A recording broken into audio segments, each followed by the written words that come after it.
Nahmaduka ya ghafuru ya syakuru ma sholli wa sallim wa barik ala sayyidina maulana Muhammadin wa ala alihi wa sahbihi asma'in nama ba'du. Yang sangat saya hormati orang tua kita, guru kita ikan mulai beliau memaparkan pesan-pesannya juga mengikuti terus ketika Bapak Quraisy Shihab atau Abi Quraisy Shihab memaparkan pesan-pesannya.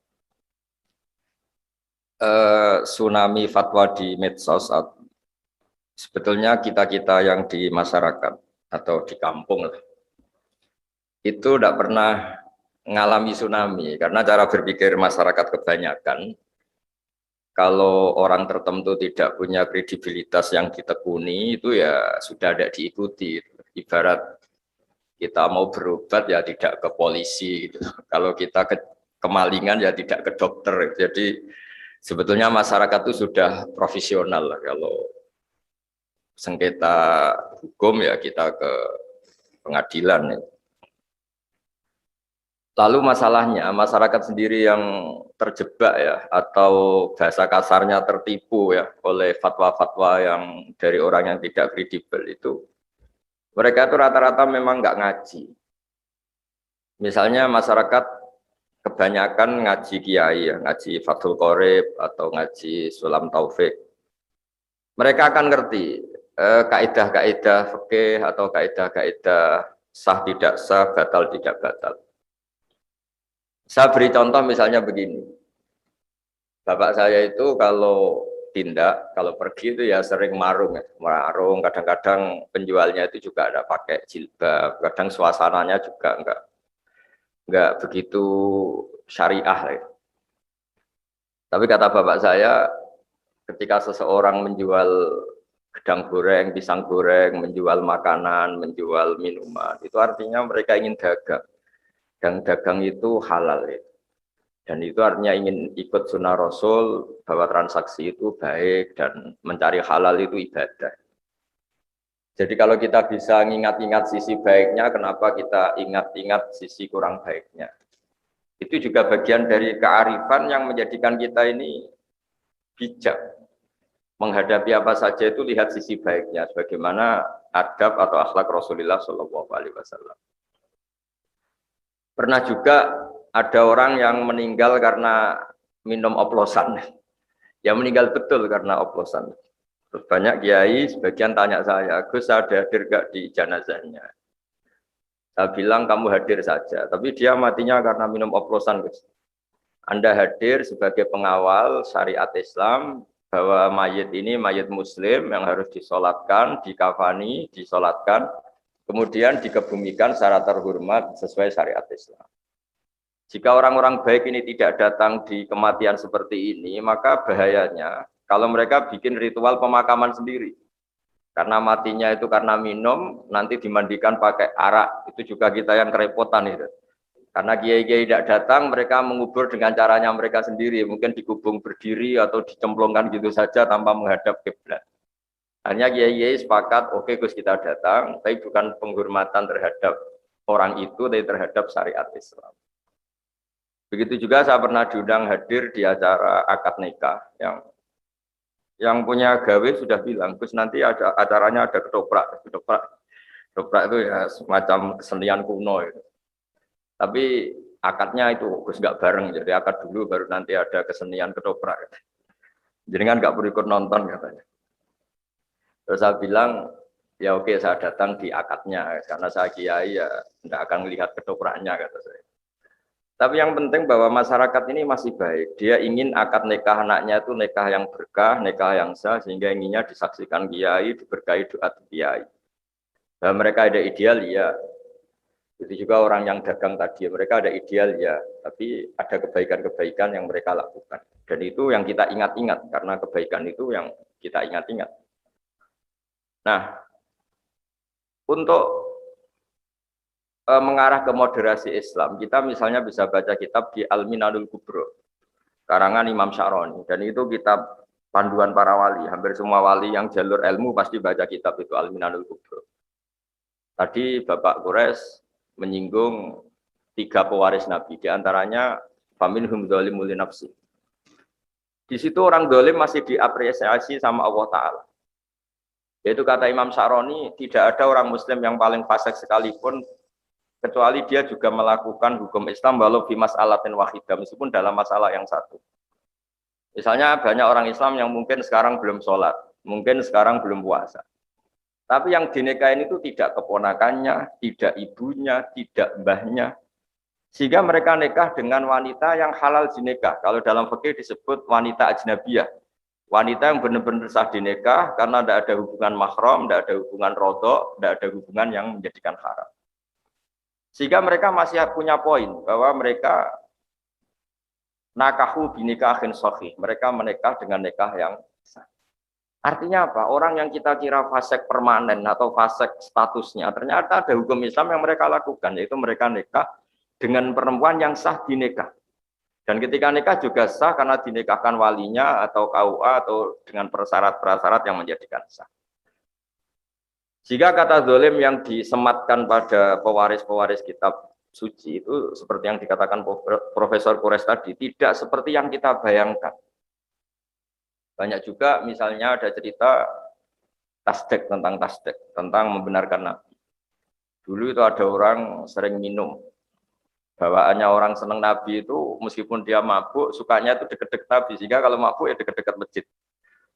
Setelah seringkali ditangkap oleh sahabat sama Nabi ya sebagai ajaran, sebagai sanksi, mereka dipukulin sama jari dunahli, ada yang disebutkan binial. Ya dipukulin pakai sandal, ya semoga sandal jepit bukan sandal kulit. Pokoknya walhasil itu saking seringnya melanggar di depan Nabi, kata para sahabat, kamu itu mal'un, kamu kena laknat. Tapi apa kata Rasulullah, tal'anuhu, kamu jangan melaknati dia. Fa innahu yuhibbu wa rasulah. Meskipun dia sering salah, tapi masih mencintai Allah dan Rasul.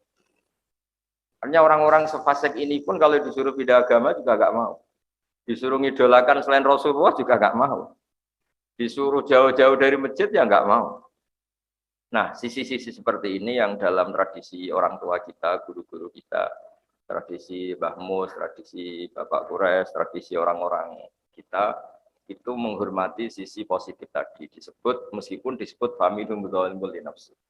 Maka kata Imam Syaroni, tidak ada orang muslim apapun fasiknya kecuali dia minal amilina li'ilmihim. Dia termasuk yang mengamalkan ilmunya, yaitu disebut walau bi mas'alatin wahidah, meskipun dalam satu masalah.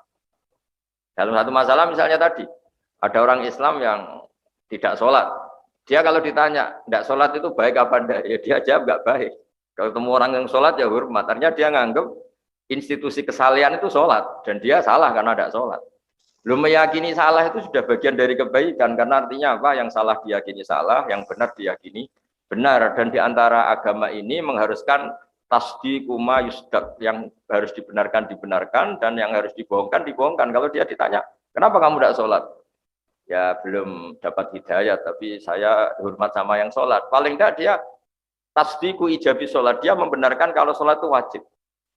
Dan bahaya betul kalau dia meyakini kalau sholat itu tidak wajib. Itu yang ranah yang ekstrim yang dianggap salah. Betul. Nah begitu seterusnya.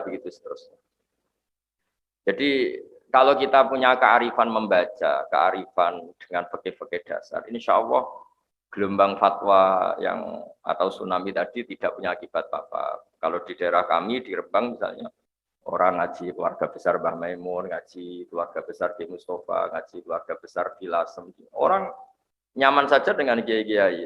Dan mereka kalau baca medsos itu kayak hiburan. Malah kalau bapak saya dulu kalau dengerin orang-orang ceramah yang tidak berkompeten, tidak ahli, kata bapak itu kok tambah goblok kata bapak. Kalau dengarin ini kok tambah goblok kata bapak. Karena beliau hafal Quran dan beliau banyak baca sehingga ya dianggap hiburan saja. Berikutnya saya beri beberapa contoh, ini saya bawa beberapa supaya fatwa yang berseliweran itu kalau misalnya kita mengkaji peristiwa-peristiwa penting, misalnya ini yang diceritakan Imam Syafi'i. Karena fikih itu yang saya tekuni, juga yang saya pelajari terus-menerus. Saya sedikit cerita begini misalnya. Pengkaji Quran, kan ini untuk para ustadz, untuk para kiai. Pengkaji Quran pertama di era sahabat itu pasti bingung. Karena bingungnya itu ada sekian ayat yang dalam objek yang sama. Misalnya, Orang yang ditinggal mati suaminya itu iddahnya 4 bulan 10 hari. Oke, itu satu ayat yang ketentuan umum. Yang ditinggal suaminya pokoknya iddahnya 4 bulan 10 hari. Kemudian yang ditalak itu iddahnya 3 kali masa suci. Terus kemudian ada keterangan kaidah umum lagi, wa ulatul ahmali ajaluhunna ayyatu'ana hamlahun. Tapi bagi yang sedang hamil, itu iddahnya, masa iddahnya selesai kalau sudah melahirkan. Oke, itu semuanya kaidah umum. Suatu saat ada sahabat perempuan, sahabiah, namanya Sube'ah al-Aslamiyah. Itu suaminya meninggal, dan baru 16 hari, kila baru 16 hari atau berapa hari gitu, hanya beberapa hitungan hari. Itu melahirkan. Baru 16 hari. Nah, ya taruh saja kita ngikuti riwayat yang 16 hari misalnya. Yang jelas semuanya sepakat tidak sampai 20 hari. Lalu sahabat-sahabat berdebat. Iddahnya itu abadal ajalain. Ya kita ngambil iddah terlama. Yaitu nunggu 4 bulan 10 hari. Tapi banyak sahabat yang bilang ini kategorinya wa ulatul ahmal ajaluhunna ayyaduna hamlahun. Karena dia sudah melahirkan. Ya sudah iddahnya selesai. Nah jadi kalau kebimbangan seorang kiai atau mujtahid itu pasti nggak bisa dihindari. Bahkan itu zaman sahabat. Untungnya tentu zaman itu masih ada Rasulullah Shallallahu Alaihi Wasallam yang memutuskan bahwa yang jenis seperti ini ikutnya partai, ikutnya kelompok, ya karena dia hamil sudah melahirkan ya selesai iddahnya. Tapi begitulah kira-kira di ayat-ayat umum. Di ayat-ayat umum ini kita-kita ini pasti terjebak. Ada orang yang punya semangat Al-Furqan. Yang penting antara hak dan batil itu jelas. Demarkasinya jelas, pemisahnya jelas. Misalnya ngambil sikap terlalu tegas. Ada yang bacanya bil hikmah terus, layinul janib terus, sehingga ngambil sikap lunak selunak-lunaknya. Sampai ngerti barang-barang yang nggak benar juga lunak. Nah hal-hal seperti ini kemudian terus banyak yang mempermudah istilah disebut wasatiyah karena antara yang terlalu ekstrim dan terlalu lunak. Ya apapun istilah-istilah itu sebagaimana dikatakan Pak Quraisy bahwa wasatiyah atau ausat itu memang maknanya itu yang terbaik. Seperti tadi di surat qala usatuhum alla faqul lakum laula tusabbihun. Dan kalau kita baca manaqibu Rasulillah atau fadhailu Rasulillah, nasab Nabi juga disebut ausatul arabi nasaban. Jadi Nabi itu nasab terbaik itu juga redaksinya ausatul arabi nasaban. Kemudian berikutnya saya bawa juga kitab Sahih Muslim. Di sini dijelaskan pentingnya baca. Saya ulang lagi penting baca. Dulu orang pinter itu ya di mana-mana orang pinter itu ya punya sisi agak-agak kontroversi. Tapi kontroversinya orang pinter itu ya karena saking pinternya. Ada orang soleh, saya ulang lagi ada orang soleh. Itu kalau punya uang itu inginnya ya sedekah saja. Ternyata yang dia sodakoi, yang beliau sodakoi itu zania. Zania itu ya orang nggak bener lah kira-kira gitu zania orangnya. Kemudian jadi gunjingan, faasbahu ya tahaddasun. Kemudian jadi rame kan ini orang soleh kok sedekahnya sama orang pezina. Kemudian gosip itu belum selesai, gunjingan itu belum selesai, dia sodako lagi yang dikasih itu sarik pencuri. Jadi gunjingan lagi ini orang soleh nggak sodako sama ustadz atau ke fakir miskin malah kesarik karena mencuri, geger lagi. Geger belum reda, dia sodako lagi dikasihkan orang kaya. Geger lagi ini nggak ngasih orang fakir malah ngasih orang kaya. Tapi apa ya reaksi Allah Taala? Allah itu memberitahu si orang soleh tadi. Amma sodakotuka fakot kubilat. Ada yang baca fakot kobil tuh ya. Kalau sedekah kamu sudah saya terima atau fakot kobilat sedekah kamu sudah diterima. Terus kemudian orang soleh tadi ketika memberi penjelasan sama khalayak ramai kata beliau zania orang sampai jadi zania jadi apa menjual diri itu karena butuh uang. Kalau dia tidak soleh mungkin ngasih uang pezina ini ya karena order mungkin pesen jasanya. Tapi karena dia orang soleh, segamane cara Jawa itu nduk kowe zina muga golek duit. Saiki tak kei duit tapi ora usah zina. Kamu zina itu karena nyari uang. Kamu sekarang tak kasih uang tapi tidak usah zina. Maling juga gitu, copet sampai nyopet karena nyari uang. Sudahlah kamu tak kasih uang dan itu harusnya kamu cukup sudah tidak perlu nyopet lagi. Kemudian saya ngasih orang kaya supaya dia belajar bahwa orang itu tidak hanya mendapat tapi juga menjadikan orang fakir itu menerima. Dia roh rasanya menerima ternyata asik, menerima uang ternyata asik. Sudah ada kerja, dapat uang, tahu-tahu dikasih orang itu kan seneng, nggak dari kerja, nggak dari investasi, kasih uang seneng. Gara-gara dia seneng dikasih itu dia bayangkan betapa senengnya orang yang dikasih, apalagi kalau orang yang dikasih itu orang-orang fakir. Jadi barokahnya baca itu orang yang akan ngerti. Orang yang akan ngerti ternyata kontroversi orang-orang terpelajar ini bisa ditopang secara ilmu. Maka dulu bapak saya mengajari itu logikanya itu sederhana sekali. Kata beliau, berteman sama orang fasik, orang tidak benar itu jangan, kata. Karena kita takut ketularan tidak benar. Tapi kata bapak saya, logikanya bisa dibalik. Orang benar itu harus diajak ke baik. Dan bisa ngajak kalau berteman. Kalau nggak mau berteman aja, tidak mau, bagaimana cara mengajak gitu. Jadi itu kan, terus orang kemudian bisa menerapkan dua nasihat tadi. Sekiranya Anda tidak tertular, tidak terkontaminasi, tidak terbentuk oleh orang fasik tadi, maka sebaiknya berteman. Karena tadi yang si fasik yang terbentuk oleh Anda. Jadi saya siru fasikun solihan. Yang fasik akan menjadi soleh karena berteman kamu. Tapi sekiranya kebalikan, si soleh rawan terkontaminasi, sing saya siru solihu fasikon, yang soleh menjadi fasik ya jangan. Nah kira-kira di teks Quran, itu semuanya hampir seperti itu. Ada cerita-cerita Nabi atau orang-orang soleh yang begitu tegas dengan kebatilan. Karena kebatilannya pada titik yang sudah dilurung, ingin menghabisi kebenaran. Itu yang cerita-cerita perang Nabi. Satu kebatilan yang ekstrim yang ingin menumpas kebenaran. Kayak Abu Jahal dan kawan-kawan. Itu bukan sekedar batil, mereka ekstrim ingin menumpas kebenaran. Kalau itu ya babnya kafir harbi. Seperti orang Jawa, kita semua ini orang lunak, orang Indonesia, orang Timur lunak. Tapi selunak-lunaknya kita ya tidak manggakno penjajah. Masa penjajah di manggakno? Karena mereka ingin menghabisi kita, mengusir kita dari negara kita. Yaitu yang bab-bab perang kira-kira konteksnya seperti itu. Tapi bab-bab di luar itu pasti semuanya itu bihikmati wal mau'izatil hasan. Jadi saya mohon tema ini mungkin ya baik dalam konteks di kota atau orang-orang yang sibuk pakai virtual, pakai medsos. Jadi kalau di kita, di Rembang, di daerah Kudus, daerah-daerah kawasan sini, kayaknya itu masyarakat sudah tahu lah siapa yang perlu didengar sama ndak. Orang nggak pernah ngaji, ngomong hukum itu ditertawain. Itu kenapa itu, maksudnya aneh itu. Jadi sudah, karena ya di sini orang tuh ngaji sama keluarga besar Mbah Maimun, keluarga besar Mbah Mus, keluarga besar Lasem, keluarga besar. Ya terus masih ada masyarakat-masyarakat umum yang ngaji juga, ada kiai-kiai yang santri-santri beliau ngaji. Jadi cara sini itu ngurai semua kitab ngomong hukum itu kira-kira gitu. Tidak bisa baca kitab ngomong hukum itu pasti enggak menceritakan pendapat Allah dan Rasul, pasti menceritakan pendapatnya sendiri. Nah, kalau pendapatnya sendiri ya kita bisa ngapain dengerin dia katanya. Jadi kalau gelombang itu makanya judul ini di daerah saya itu judul aneh gitu. Tapi mungkin teman-teman di PSG, Mas Nurdin dan Mas Arifin semuanya saya terima kasih, Pak Mukhlis Hanafi semuanya itu teman-teman saya. Saya juga ikut khidmah di pondok Pak Kures, di pondok Habib Ali, Habib Husain, semua keluarga besar. Saya terima kasih karena mungkin itu secara nasional jadi masalah. Tapi saya pastikan di daerah-daerah kayak di daerah Al-Banjarinya Mbak Arsad, di daerah Sumatera, di beberapa daerah yang sudah punya kultur ngaji sama tokoh-tokoh di sana. Di Banten ada keluarga besar Senawawi, di Madura ada keluarga besar Syekhona Khalil, di Jombang ada keluarga besar Basim, bahwa Habib Bisri, insya Allah di Jogja ada keluarga besar Bali Maksum, ada keluarga besar Pak Azhar Basir, banyaklah tokoh-tokoh yang kulturnya itu ngaji.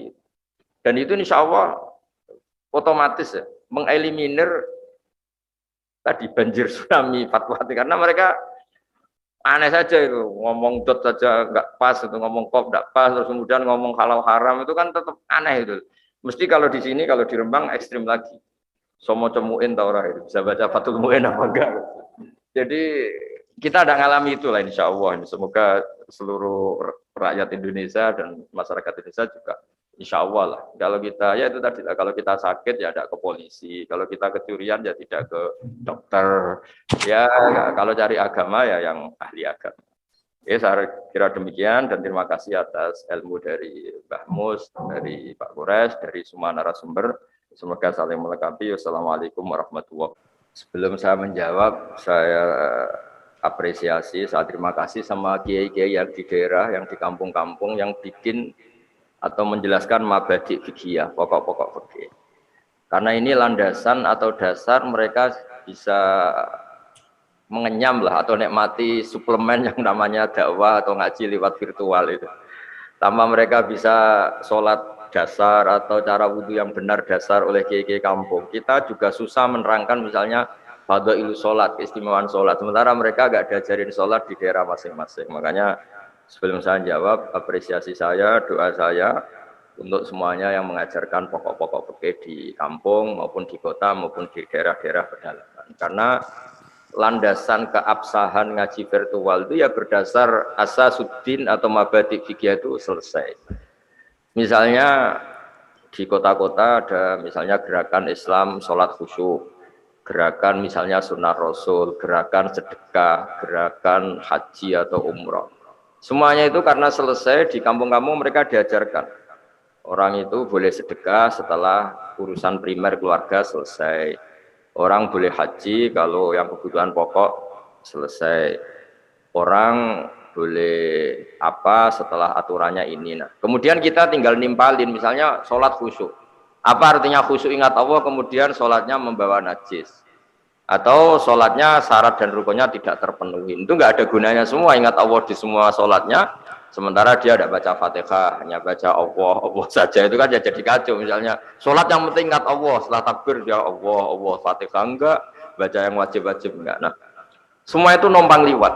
Makanya guru-guru talaki kalau di bahasa keluarga Quran, keluarga kami disebut musyafahah. Musyafahah itu guru sebenarnya ya yang bertatap muka, yang interaksi terus-menerus itu guru sebenarnya. Tapi kemudian di era digital orang terus bagian belajar dari medsos, yaitu sifatnya itu ya tambahan. Saya mohon itu sifatnya tambahan.